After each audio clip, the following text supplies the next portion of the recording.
Hello everyone, myself Manish Kumar, currently pursuing MBBS at SKMCH. आज की इस वीडियो में हम देखेंगे बायोलॉजिकल क्लासिफिकेशन की एनसीईआरटी। बायोलॉजिकल क्लासिफिकेशन की शुरुआत करने से पहले हम कुछ बेसिक्स देखते हैं। सबसे पहले बायोलॉजिकल क्लासिफिकेशन की हिस्ट्री देखें तो एरिस्टोटल जो था फर्स्ट साइंटिस्ट था जिन्होंने साइंटिफिक वे से क्लासिफिकेशन की बेस रखी थी। तो Aristotle was the earliest scientist जिन्होंने साइंटिफिक बेसिस क्लासिफिकेशन का यूज किया और सिंपल मॉर्फोलॉजिकल कैरेक्टर्स के बेसिस पे उन्होंने प्लांट्स को ट्रीज, सर्ब्स और हर्ब्स में क्लासिफाई किया। ट्रीज के अंदर में, हर्ब्स के अंदर में और सर्ब्स के अंदर में उसने क्लासिफाई किया। एनिमल्स को उसने दो ग्रुप्स में बांटा, जिसके पास रेड ब्लड है और जिसके पास रेड ब्लड नहीं है। लीनियस की क्लासिफिकेशन की देखें तो लीनियस की क्लासिफिकेशन में क्या था, टू किंगडम क्लासिफिकेशन था। लीनियस का क्लासिफिकेशन जो था वो क्या था, टू किंगडम क्लासिफिकेशन था, प्लांटिया और animalia. Kingdom was developed that included all plants और एनिमल्स रिस्पेक्टिवली। इस सिस्टम के अंदर जो खामियां थी लीनियस के क्लासिफिकेशन में, टू किंगडम क्लासिफिकेशन में, कि this system did not distinguish between the eukaryote and the prokaryote and the unicellular and the multicellular organism.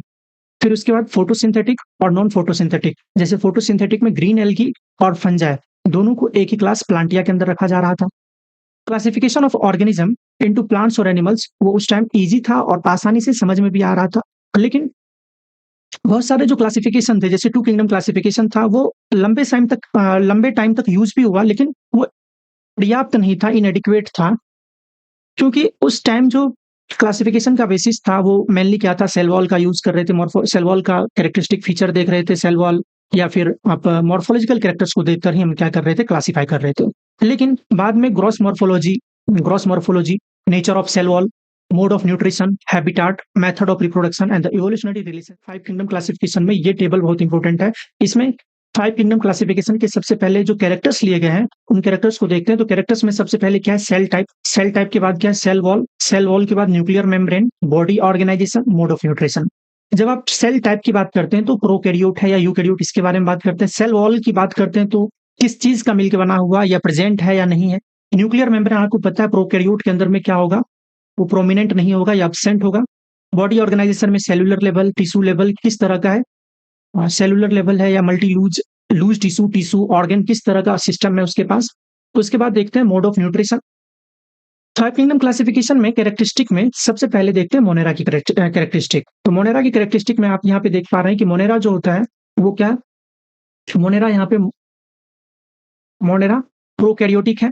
Prokaryotic के बाद प्रोटिस्टा, फंजाई, प्लांटिया, एनिमलिया, बाकी सारे क्या है, यूकैरियोटिक। तो मोनेरा को हम क्या कह सकते हैं कि एक किंगडम इसमें से क्या है, ये प्रोकैरियोटिक है, बाकी क्या है, यूकैरियोटिक। प्रोकैरियोटिक के साथ साथ ये क्या है, यूनिसेलुलर भी है। प्रोकैरियोटिक के साथ साथ ये क्या है, यूनिसेलुलर भी है। तो प्रोकैरियोटिक एंड यूनिसेलुलर मोनेरा, ये eukaryotic and unicellular Protista. Cell wall की कंपोजिशन की बात करें तो सेल वॉल जो होता है इसके पास क्या होता है, नॉन सेलुलोजिक सेल वॉल होता है और पॉलीसेकेराइड और अमीनो एसिड का मिलकर बना होता है। प्रोटिस्टा के अंदर में जो सेल वॉल होता है वो किसका, कुछ के अंदर प्रेजेंट होते हैं, कुछ के अंदर प्रेजेंट नहीं होते हैं। फंजाई की बात करें तो इसमें काइटिन का सेल वॉल होता है। प्लांटिया के अंदर में सेलुलोज का सेल वॉल होता है और एनिमिलिया के अंदर में सेल वॉल अब्सेंट होता है। एनिमिलिया के अंदर में सेल वॉल अब्सेंट होता है। न्यूक्लियर मेम्ब्रेन इसमें अब्सेंट है मोनेरा के अंदर में, और बाकी सारे जो चार किंगडम है इसके अंदर, उसके अंदर क्या है, प्रेजेंट है। बॉडी ऑर्गेनाइजेशन की बात करें तो इसमें क्या है, मोनेरा के अंदर में सेलुलर है, प्रोटिस्टा के अंदर में भी सेलुलर है। तो ये दोनों क्या हो गया, यूनिसेलुलर ऑर्गेनिज्म। और फंजाई जो है ये क्या है, मल्टी सेलुलर लूज टिश्यू। इसमें प्लांटिया के अंदर में क्या है, टिश्यू ऑर्गन। एनिमिलिया के अंदर में क्या है, टिश्यू ऑर्गन या ऑर्गन सिस्टम, तीनों हो सकता है। मोड ऑफ न्यूट्रिशन मोनेरा के अंदर में क्या है, ऑटोट्रॉफिक भी है और क्या है, हेटरोट्रॉफिक भी है। Most extensive metabolic diversity show करता है ये। ऑटोट्रॉफिक में दो हो सकता है, कीमोसिंथेटिक हो सकता है और फोटोसिंथेटिक हो सकता है। कीमोसिंथेटिक जो कि किसी केमिकल कंपाउंड के ऑक्सीडेशन से एनर्जी ले रहा है, जैसे। एंड फोटोसिंथेटिक के अंदर में क्या है कि फोटोसिंथेसिस करके उसके पास कुछ पिगमेंट्स है, जैसे कि ब्लू ग्रीन एल्गी हो गया। हेटरोट्रॉफिक के अंदर में सेप्रोफाइटिक, पैरासाइटिक, किसी ऑर्गेनिज्म पे डिपेंड है तो पैरासाइटिक, और डेड डिकेइंग ऑर्गेनिक मैटर से अगर फूड गेन कर रहा है तो सेप्रोफाइटिक। प्रोटिस्टा के अंदर में देखिए तो प्रोटिस्टा क्या है, ऑटोट्रॉपिक में फोटोसिंथेटिक और ऑटोट्रॉपिक के बाद क्या है, ये हेटरोट्रॉफिक भी है। ठीक है। फिर इसके बाद फंजाई के अंदर में देखिए तो फंजाई तो क्या है, हेटरोट्रॉफिक ही है। तो हेटरोट्रॉफिक है तो दो फॉर्म हो सकता है इसमें, parasitic and the saprophytic. Dead और डिकेइंग ऑर्गेनिक मैटर से अगर फूड ले रहा है तो सेप्रोफाइटिक, और किसी ऑर्गेनिज्म पर डिपेंडेंट है तो उसको कहेंगे पैरासाइटिक। प्लांटिया के अंदर देखिए तो ऑटोट्रॉफिक ही होगा ये, फोटोसिंथेटिक। और एनिमिलिया के अंदर में क्या होगा, ये ऑटोट्रॉफिक नहीं हो सकता है, हेटरोट्रॉफिक होगा। और हेटरोट्रॉफिक में भी क्या, होलोजोइक और सेप्रोफाइटिक। तो ह्यूमंस क्या होलोजोइक है। किंगडम 5 किंगडम क्लासिफिकेशन की जब बात करते हैं तो सबसे इम्पोर्टेंट इस चैप्टर के अंदर में सबसे इम्पोर्टेंट जो टॉपिक है यही है आर.एच. Whittaker kingdom classification. तो आर.एच. व्हिटेकर किंगडम क्लासिफिकेशन में आप देखो तो आर.एच. व्हिटेकर 1969 में 5 किंगडम क्लासिफिकेशन प्रपोज करते हैं और जो 5 किंगडम क्लासिफिकेशन उसका नाम है Monera, Protista, fungi, Plantae and Animalia. जो मेन क्राइटेरिया क्या यूज किया गया था ये इंपॉर्टेंट इसमें जो मेन क्राइटेरिया यूज किया गया था इस क्लासिफिकेशन के अंदर में वो क्लासिफिकेशन के अंदर में पहला जो क्राइटेरिया था वो था सेल स्ट्रक्चर, दूसरा क्या था बॉडी ऑर्गेनाइजेशन, तीसरा मोड ऑफ न्यूट्रिशन, चौथा रिप्रोडक्शन एंड जो पांचवा है वो क्या है फाइलोजेनेटिक रिलेशनशिप। एक ऑर्गेनिज्म दूसरे ऑर्गेनिज्म से इवोल्यूशन के बेसिस पे किस तरीके से रिलेटेड है दैट इज फाइलोजेनेटिक रिलेशनशिप। तो ये 5 जो है मेन क्राइटेरिया है क्लासिफिकेशन के लिए आर.एच. व्हिटेकर सिस्टम में 1969 5 किंगडम क्लासिफिकेशन मेन क्राइटेरिया 5। फिर इसके बाद आया 3 डोमेन सिस्टम। 3 डोमेन सिस्टम के अंदर में क्या किया बैक्टीरिया को ही 2 डोमेन के अंदर में बांटा गया। बैक्टीरिया को यू बैक्टीरिया और आर्की बैक्टीरिया जो थे उसको सेपरेट किया गया। यू बैक्टीरिया और आर्की बैक्टीरिया 2 अलग-अलग डोमेन थे और जो तीसरा डोमेन था उसके अंदर में यू बैक्टीरिया को यूकैरियोट को रखा गया और यूकैरियोट के अंदर में जो बाकी 4 किंगडम है उसको इसमें प्लेस किया गया। तो 3 डोमेन में आप यहाँ पे देख रहे हो कि 3 डोमेन 6 किंगडम कैसे हुआ। 3 डोमेन और 6 किंगडम इसको हम क्यों कह रहे हैं तो 3 डोमेन 6 किंगडम इसलिए कह रहे हैं कि जो पहला डोमेन है और दूसरा डोमेन है ये तो बैक्टीरिया के लिए था। बैक्टीरिया में क्या ये यू बैक्टीरिया के लिए है और ये क्या आर्की बैक्टीरिया के लिए है और बाकी जो अगला डोमेन है वो किसके लिए यूकैरियोट के लिए। तो हम यहाँ पे कह सकते हैं कि प्रोकैरियोट जो है ये 2 डोमेन के अंदर है, प्रोकैरियोट 2 डोमेन के अंदर है और जो यूकैरियोट है बाकी जितने भी प्रोकैरियोट को छोड़ के मोनेरा को छोड़ के आप जो बाकी 4 किंगडम है इसके अंदर है। तो 4 किंगडम यहाँ पे हो गए और 5वां ये, छठा ये। तो आर्की बैक्टीरिया को इसने अलग किंगडम के अंदर। तो 6 किंगडम क्लासिफिकेशन जो था 3 डोमेन सिस्टम इसकी बात ये हो गई। तो ये देख रहे हैं कि 5 किंगडम क्लासिफिकेशन है उसकी डिटेलिंग अगर हम ये देखें तो अर्लियर जो क्लासिफिकेशन सिस्टम थे जिसके अंदर में bacteria, blue green algae, fungi, masses, ferns, gymnosperm और एंजियोस्पर्म सब प्लांट्स के अंदर आते थे। मतलब यहाँ पे आप क्या देख पा रहे हो कि प्लांट्स के अंदर क्या-क्या आ रहे थे। प्लांट्स के अंदर में आप देख रहे हो कि बैक्टीरिया भी आ रहा है, ब्लू ग्रीन एल्गी भी आ रहा है, फंजाई भी आ रहा है। ये सारे प्लांट्स के अंदर ही आ रहे थे। जो कैरेक्टर इसको एक ही ग्रुप के अंदर में रखने की कोशिश कर रहा था वो कैरेक्टर क्या था यूनिफाइड कैरेक्टर जो था वो था प्रेजेंस ऑफ सेल वॉल। तो प्रेजेंस ऑफ सेल वॉल क्या था इसमें यूनिफाइड कैरेक्टर था जो कि इसको एक ही ग्रुप के अंदर रखना चाह रहा था प्लांट्स के अंदर में। लिमिटेशंस क्या-क्या थी क्लासिफिकेशन की। लिमिटेशंस जो थी क्या थी कि सबसे पहले क्या हो रहा था कि प्रोकैरियोटिक बैक्टीरिया और ब्लू ग्रीन एल्गी जो कि क्या है साइनोबैक्टीरिया इसको हम क्या कर रहे थे कि अदर यूकैरियोटिक के साथ रख रहे थे। मींस कि प्रोकैरियोट और यूकैरियोट को सेपरेट नहीं किया जा रहा था। प्रोकैरियोटिक बैक्टीरिया है और ये क्या है प्रोकैरियोटिक बैक्टीरिया और जो ग्रीन एल्गी है ब्लू ग्रीन एल्गी साइनोबैक्टीरिया उसको एक ही ग्रुप के अंदर रख रहे हैं आप यूकैरियोट के साथ। दूसरी चीज क्या थी दूसरी लिमिटेशन ये है कि यूनिसेलुलर ऑर्गेनिज्म और मल्टीसेलुलर ऑर्गेनिज्म को सेपरेट नहीं किया गया। जैसे कि यूनिसेलुलर ऑर्गेनिज्म में आप ये देखो क्लेमाइडोमोनास और एस्पायरोगैरा ठीक है उसको आपने एल्गी के अंदर रख दिया। क्लासिफिकेशन तीसरा जो लिमिटेशन है वो ये है कि ये डिफरेंशिएट नहीं कर पा रहा था। डिफरेंशिएट नहीं कर पा रहा था हेटेरोट्रॉफिक ऑर्गेनिज्म जैसे कि हेटेरोट्रॉफिक ग्रुप में फंजाई हेटेरोट्रॉफिक है, ऑटोट्रॉफिक में ग्रीन प्लांट्स है उसको एक ही ग्रुप के अंदर में रख रहे हैं।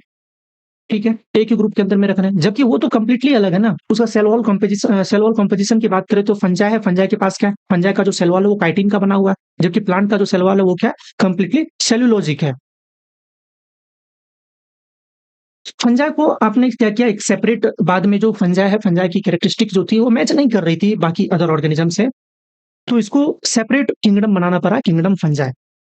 फिर इसके बाद क्या है कि जो ऑल प्रोकैरियोटिक ऑर्गेनिज्म है were grouped together under the kingdom Monera and the unicellular eukaryotic organism under Protista. Monera को आपने कहा कि प्रोकैरियोटिक भी है और क्या यूनिसेलुलर भी है तो सारे प्रोकैरियोटिक ऑर्गेनिज्म को मोनेरा किंगडम के अंदर रखा गया और जो यूनिसेलुलर यूकैरियोटिक ऑर्गेनिज्म थे यूनिसेलुलर यूकैरियोटिक ऑर्गेनिज्म को किसके अंदर रखा गया प्रोटिस्टा के अंदर रखा गया। क्लासिफिकेशन को इवॉल्व करना समय के साथ साथ ऐसा प्रयास किया गया कि morphological character, physiological character, reproductive similarities इसके साथ-साथ फाइलोजेनी को भी देखा जाए। फाइलोजेनेटिक रिलेशनशिप जो होना चाहिए ऑर्गेनिज्म के बीच वो बहुत इंपॉर्टेंट फैक्टर है।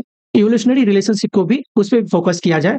फिर इसके बाद इस चैप्टर के अंदर व्हिटेकर सिस्टम को ही डिटेल में बताया गया है। तो चलिए शुरू करते हैं किंगडम मोनेरा। किंगडम मोनेरा के बारे में देखें तो इसमें हम पढ़ेंगे यू बैक्टीरिया के बारे में। यू बैक्टीरिया के बाद इसमें साइनोबैक्टीरिया के बारे में भी पढ़ना है, आर्की बैक्टीरिया के बारे में भी पढ़ना है। तो bacteria are the sole member of kingdom Monera. Most abundant microorganism की बात करें मोस्ट अबंडेंट माइक्रो ऑर्गेनिज्म कौन है तो वो कौन है बैक्टीरिया ही है मोनेरा किंगडम के अंदर। बैक्टीरिया कॉस्मोपॉलिटन है बड़ी जगह हर जगह मिलेगा हार्श हैबिटाट हो ठीक है उसमें भी मिलेगा ये। एक्सट्रीम हैबिटेट के अंदर भी रह सकते हैं ये, हॉट स्प्रिंग हो, डेजर्ट हो, स्नो हो, डीप ओशियन, जहाँ पे अदर फॉर्म जो है लाइफ के वो सर्वाइव नहीं कर सकते हैं। बैक्टीरिया की क्लासिफिकेशन देखें तो इसको 4 कैटेगरीज में बांटा गया है। किस बेसिस पे? शेप के बेसिस पे। Bacteria are categorised on the basis of shape. तो ये क्वेश्चन यहाँ पे आ सकता है, on the basis of their shape, on the basis of their cell wall. तो शेप फोकस रखना है कि on the basis of their shape. 4 category है बैक्टीरिया की। जो पहली कैटेगरी है, इस डायग्राम को भी पहचानना है आपको, डायग्राम बेस्ड क्वेश्चन भी कई बार आ जाते हैं। ये जो 4 क्लासिफिकेशन है बैक्टीरिया के, 4 ग्रुप हैं, वो कौन-कौन से? कोकाई हैं और बेसिलाई हैं, स्पाइरेला और विब्रियो। तो कोकाई के अंदर में क्या है? कोकाई क्या है? स्फेरिकल दिख रहा है आपको। कोकाई क्या है? स्फेरिकल है। कोकाई स्फेरिकल है। फिर उसके बाद बेसिला है। बेसिला कैसा दिख रहा है? रॉड शेप्ड दिख रहा है। और बेसिला का ये डायग्राम को आपको आइडेंटिफाई करना आ सकता है। ये क्या है? बेसिला के अंदर में ये क्या दिखाया है एनसीईआरटी ने? स्पोर दिखाया है। स्पाइरेला कैसा है? स्पाइरल शेप्ड है, ठीक है? और स्पाइरल शेप्ड, और ये जो दिख रहा है आपको वाइड जैसा, ये क्या है? फ्लैजिलम है। सिंगल है तो फ्लैजिलम और मल्टीपल है तो फ्लैजिला। विब्रियो ये दिख रहा है क्लियरली, ये कोमा शेप्ड है। तो ये 4 डिफरेंट जो ग्रुप है बैक्टीरिया के, ये दिखा। एक क्वेश्चन आता है कि मोस्ट एक्सटेंसिव मेटाबॉलिक डाइवर्सिटी कौन शो करता है? Most extensive metabolic diversity. Metabolic diversity का मतलब ये कह रहे हैं कि ऑटोट्रोपिक भी है, हेटेरोट्रोपिक भी है। ऑटोट्रोपिक में भी डिफरेंट टाइप्स के हैं। ऑटोट्रोपिक में भी फोटोसिंथेटिक है, कीमोसिंथेटिक है, ठीक है? हेटेरोट्रोपिक में भी सैप्रोफाइटिक, पैरासाइटिक है। तो मोस्ट एक्सटेंसिव मेटाबॉलिक डाइवर्सिटी बात करें तो वो कौन शो करता है? वो शो करता है बैक्टीरिया शो करता है। एनसीईआरटी क्या लिखती है कि तो बैक्टीरियल स्ट्रक्चर बहुत सिंपल है। बैक्टीरिया का स्ट्रक्चर वाइज अगर आप देख लो तो यूनिसेलुलर है, प्रोकैरियोट है, न्यूक्लियर मेम्ब्रेन क्या है इसमें एब्सेंट है या प्रोमिनेंट नहीं है। तो बैक्टीरियल स्ट्रक्चर क्या है? वेरी सिंपल है, लेकिन फिर भी वेरी कॉम्प्लेक्स बिहेवियर है इसका। और अदर ऑर्गेनिज्म की तुलना में अगर देखें आप यहाँ पे, तो as a group bacteria show करता है मोस्ट एक्सटेंसिव मेटाबॉलिक डाइवर्सिटी, ठीक है? कुछ ऑटोट्रॉफिक है, ठीक है? Synthesise their own food from the inorganic substrate, और ये फोटोसिंथेटिक भी हो सकते हैं और कीमोसिंथेटिक भी हो सकते हैं। तो यहाँ पे हमने ये बताया कि ऑटोट्रॉफिक में ये क्या हो सकते हैं? ये ऑटोट्रोप्स में फोटोसिंथेटिक ऑटोट्रॉफिक हो सकते हैं, कीमोसिंथेटिक ऑटोट्रॉफिक भी हो सकते हैं। जो मेजॉरिटी ऑफ बैक्टीरिया है, मेजॉरिटी ऑफ बैक्टीरिया क्या है? ऑटोट्रॉफिक है या हेटेरोट्रॉफिक है? तो मेजॉरिटी ऑफ बैक्टीरिया हेटेरोट्रॉफिक है। हेटेरोट्रॉफिक है, ये डिपेंड करते हैं अदर ऑर्गेनिज्म पे या फिर dead organic matter for the food. Dead organic matter for the food, तो इसका ये कहने का क्या मतलब है? ये सैप्रोफाइटिक की बात कर रहा है, और ये डिपेंड ऑन अदर ऑर्गेनिज्म, इसका क्या मतलब है? ये पैरासाइटिक की बात कर रहा है। आर्की बैक्टीरिया की बात करें तो आर्की बैक्टीरिया बहुत ही 4 से 5 लाइन लिखी है, लेकिन बहुत ही इंपॉर्टेंट है। 2 क्वेश्चंस इसमें बनते हैं, 2 से 3 क्वेश्चंस। सबसे पहले हार्श हैबिटेट में पाया जाता है, ठीक है? एक्सट्रीम कंडीशन में 3 फॉर्म होते हैं। सबसे पहले आप देखो तो थर्मोएसिडोफाइल्स है, हेलोफाइल्स है, मेथेनोजेंस। मेथेनोजेंस नाम से पता चल रहा है, मेथेनोजेंस मीथेन गैस जनरेट करने वाला। तो मेथेनोजेंस, ये आर्की बैक्टीरिया। सबसे पहले ये बात करते हैं कि आर्की बैक्टीरिया, जैसे 3 डोमेन सिस्टम के अंदर आपने ये देखा कि आर्की बैक्टीरिया के लिए एक सेपरेट किंगडम बनाया गया। आर्की बैक्टीरिया और नॉर्मल बैक्टीरिया जो है, उसमें क्या डिफरेंस है? तो आर्की बैक्टीरिया कैसे डिफरेंट है अदर बैक्टीरिया से? तो आर्की बैक्टीरिया के अंदर में क्या है कि ये हार्श हैबिटेट में रह पा रहा है, तो इसमें कुछ ना कुछ मॉडिफिकेशंस होंगी। तो इनकी सेल वॉल जो है, इनकी सेल वॉल, उसका जो स्ट्रक्चर है वो डिफरेंट है अदर बैक्टीरिया से। तो सेल वॉल के स्ट्रक्चर में डिफरेंस होने के कारण ये अदर बैक्टीरिया से ये क्या है? अलग है, और इतने हार्श जो हैबिटेट है उसमें भी ये सर्वाइव कर पा रही है। तो सर्वाइवल के लिए रिस्पॉन्सिबल जो फैक्टर है वो क्या है? Difference in cell wall structure, not cell membrane. Cell wall structure में डिफरेंस के कारण, किस कारण से ये एक्सट्रीम कंडीशन में रह पा रहा है? तो सेल वॉल में डिफरेंट स्ट्रक्चर होने के कारण। मेथेनोजेंस जो होती है वो कहाँ पाई जाती है? मेथेनोजेंस आपको पता है कि कॉ के अंदर में, बफेलो के अंदर में, जो रूमिनेंट एनिमल्स होते हैं उनके अंदर में ये पाए जाते हैं, और उसमें क्या करते हैं कि मीथेन गैस प्रोड्यूस करते हैं। क्वेश्चन क्या था? Why different from the other bacteria? तो क्या है? सेल वॉल का जो सेल वॉल का स्ट्रक्चर है वो क्या है?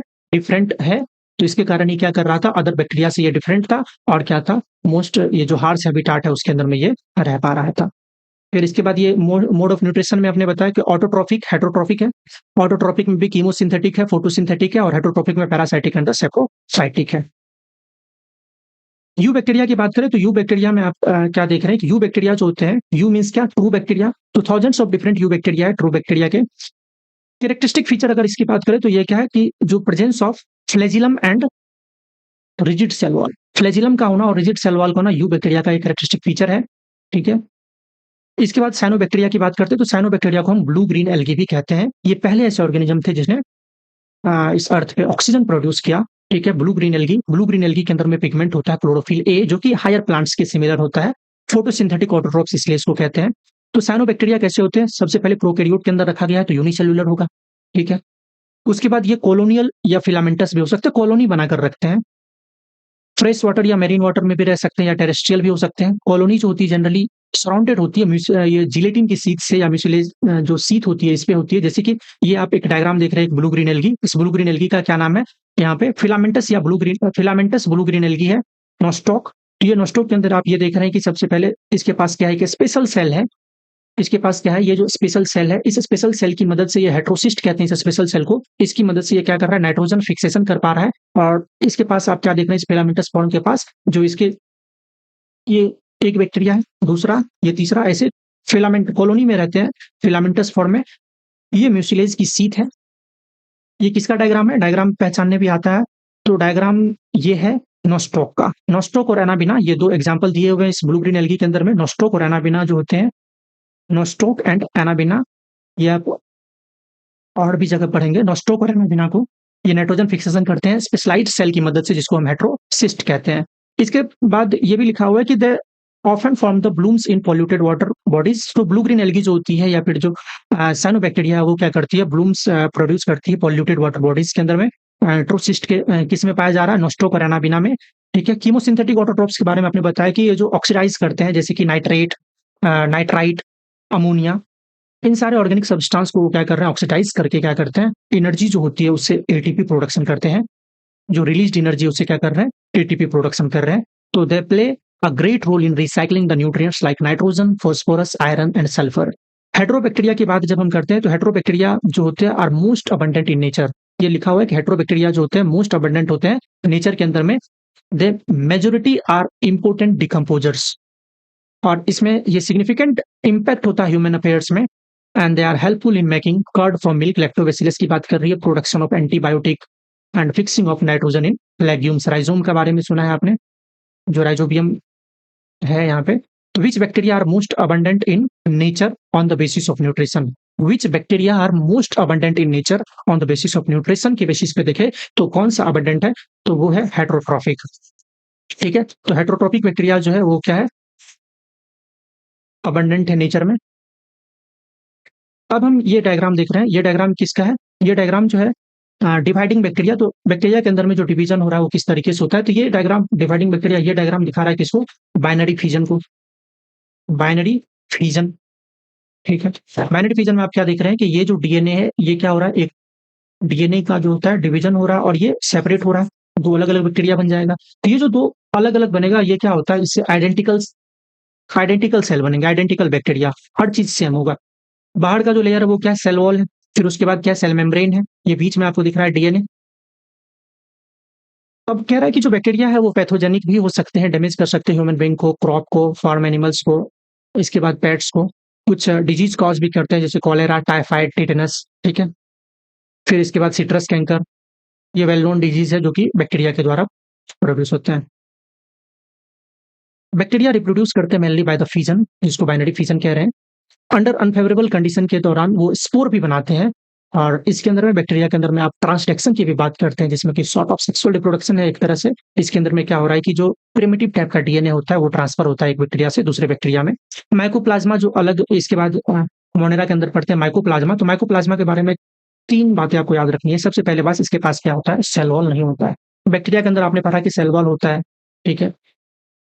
लेकिन माइकोप्लाज्मा जो है वो माइकोप्लाज्मा मोनेरा के अंदर आपने पढ़ा था कि सेल वॉल क्या होता है, कि होता है, ठीक है। लेकिन माइकोप्लाज्मा मोनेरा किंगडम के अंदर ही आप कर रहे हैं, लेकिन इसके पास क्या होता है, सेल वॉल नहीं होता है। और ये स्मॉलेस्ट लिविंग सेल है, लिविंग सेल है और स्मॉलेस्ट है। और ये बिना ऑक्सीजन का रह सकता है, सर्वाइव विदाउट ऑक्सीजन, ठीक है। तो चलिए आज के लिए काफी है, आगे हम देखेंगे प्रोटिस्टा, ब्रायोफाइट्स। Thank you.